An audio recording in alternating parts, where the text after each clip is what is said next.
നമസ്കാരം. One India Malayalam. Lok Sabha തെരഞ്ഞെടുപ്പിൽ 16ാം സ്ഥാനാർത്ഥി പട്ടിക പുറത്തു വന്നപ്പോഴും വയനാട്ടിലെയും വടകരയിലെയും സ്ഥാനാർത്ഥിത്വം സംബന്ധിച്ചുള്ള തീരുമാനം ഹൈക്കമാൻഡ് പുറത്തുവിട്ടിട്ടില്ല. സ്ഥാനാർത്ഥി പ്രഖ്യാപനം വൈകുന്നത് പ്രചരണത്തിൽ തിരിച്ചടിയാകുമെന്ന ആശങ്ക ഉയർന്നിരിക്കുന്ന സമയത്താണ് നിരാശപ്പെടുത്തിയിട്ടുള്ള പുതിയ പട്ടികയും പുറത്തുവന്നത്. അതേസമയം വയനാട് മത്സരിക്കാൻ രാഹുൽ സന്നദ്ധത അറിയിച്ചിട്ടും രാഹുലിന്റെ സ്ഥാനാർത്ഥിത്വം തടയാൻ ദില്ലിയിൽ ചിലർ ശ്രമിക്കുന്നുണ്ട് എന്നാണ് KPCC പ്രസിഡന്റ് മുല്ലപ്പള്ളി രാമചന്ദ്രൻ പറഞ്ഞത്. എന്നാൽ രാഹുൽ മത്സരിക്കുമെന്ന പ്രതീതി ഉണ്ടാക്കിയ ശേഷം രാഹുൽ എത്താതിരുന്നാൽ അത് തിരിച്ചടിയാകുമെന്ന വിലയിരുത്തലും നേതൃത്വത്തിനുണ്ട്. ഇതോടെ രാഹുലിന് പകരം പ്രിയങ്ക ഗാന്ധിയുടെ പേര് വയനാട്ടിലേക്ക് പരിഗണിക്കുന്നുണ്ട് എന്നാണ് റിപ്പോർട്ട്. കേരള കൗമുദിയാണ് വാർത്ത റിപ്പോർട്ട് ചെയ്തത്. അവസാന നിമിഷവും രാഹുൽ ഗാന്ധി തന്നെ വയനാട്ടിൽ സ്ഥാനാർത്ഥിയാകുമെന്ന പ്രതീക്ഷയിലാണ് പ്രവർത്തകർ. സമ്മർദ്ദം ഫലിച്ചപ്പോൾ രാഹുൽ മത്സരിക്കാൻ സമ്മതം മൂളിയെന്ന റിപ്പോർട്ടുകളാണ് ഇതിന് പിന്നിൽ. അതേസമയം രാഹുലിന്റെ സ്ഥാനാർത്ഥിത്വം തടയാൻ ദില്ലിയിൽ നിന്ന് ചിലർ ശ്രമം നടത്തുന്നുണ്ട് എന്നാണ് KPCC പ്രസിഡന്റ് മുല്ലപ്പള്ളി രാമചന്ദ്രൻ പറയുന്നത്.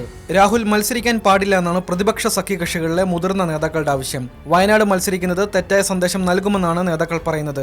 മതേതര മുന്നണികൾ സഖ്യകക്ഷിയായ ഇടതു പാർട്ടികൾക്കെതിരെ മത്സരിക്കുന്നത് ശരിയല്ലെന്നും പ്രതിപക്ഷത്തെ കക്ഷികൾ വ്യക്തമാക്കുന്നുണ്ട്. NCP നേതാവായ ശരത് പവാറും ഇക്കാര്യം രാഹുലിനോട് ചൂണ്ടിക്കാട്ടിയിട്ടുണ്ട്. ഇതോടെ രാഹുൽ ഗാന്ധി തീരുമാനം പുനരാലോചിക്കുകയാണെന്നാണ് വിവരം. അതേസമയം സമ്മർദ്ദം ശക്തമായതോടെ രാഹുൽ ഗാന്ധിക്ക് പകരം പ്രിയങ്ക ഗാന്ധിയെ മത്സരിപ്പിക്കാനുള്ള സാധ്യത നേതൃത്വം ആലോചിക്കുന്നുണ്ടെന്നും റിപ്പോർട്ടുകളുണ്ട്. രാഹുൽ അല്ലെങ്കിൽ പ്രിയങ്ക ഗാന്ധി എന്ന ആവശ്യം കേരളത്തിലെ ചില മുതിർന്ന നേതാക്കൾ ഹൈക്കമാൻഡിന് മുന്നിൽ വെച്ചിട്ടുണ്ട് എന്നാണ് വിവരം. പ്രധാനമന്ത്രി നരേന്ദ്രമോദി ദക്ഷിണേന്ത്യയിൽ മത്സരിക്കുകയാണെങ്കിൽ രാഹുൽ അല്ലെങ്കിൽ പ്രിയങ്ക വരണമെന്നാണ് നേതാക്കളുടെ ആവശ്യം. രാഹുൽ മത്സരിക്കുമെന്ന പ്രതീതി ഉണ്ടാക്കിയ ശേഷം വയനാട്ടിൽ മറ്റൊരു സ്ഥാനാർത്ഥി വരുന്നത് വിജയസാധ്യതയെ ബാധിക്കുമെന്ന് DCCയും വ്യക്തമാക്കുന്നുണ്ട്. സിദ്ദീഖ് തന്നെ മത്സരിച്ചാലും അത് ബാധ്യതയാകുമെന്നും DCC വ്യക്തമാക്കുന്നുണ്ട്. അതുകൊണ്ട് തന്നെ രാഹുൽ പിന്മാറുകയാണെങ്കിൽ മറ്റൊരു ദേശീയ നേതാവ് വേണം വയനാട്ടിൽ മത്സരിക്കാൻ എത്തുന്നത് എന്നാണ് ആവശ്യം ഉയരുന്നത്. പ്രിയങ്ക ഗാന്ധി ആണെങ്കിൽ അത് കോൺഗ്രസിന്റെ സംസ്ഥാനത്തെ സാധ്യത കൂടി ഉയർത്തുമെന്നും ഇക്കൂട്ടർ വാദിക്കുന്നുണ്ട്. നിലവിൽ രാഹുൽ മത്സരിക്കുന്നതിനെതിരെ ഇടതുപക്ഷവും ശക്തമായ പ്രതിഷേധം ഉയർത്തുന്നുണ്ട്. രാഹുൽ പിന്മാറിയില്ലെങ്കിൽ കോൺഗ്രസിന്റെ പ്രധാന ശത്രു BJP അല്ല മറിച്ച് CPM ആകുമെന്ന തോന്നൽ സൃഷ്ടിക്കപ്പെടും എന്നാണ് ഇടതുപക്ഷം വ്യക്തമാകുന്നത്.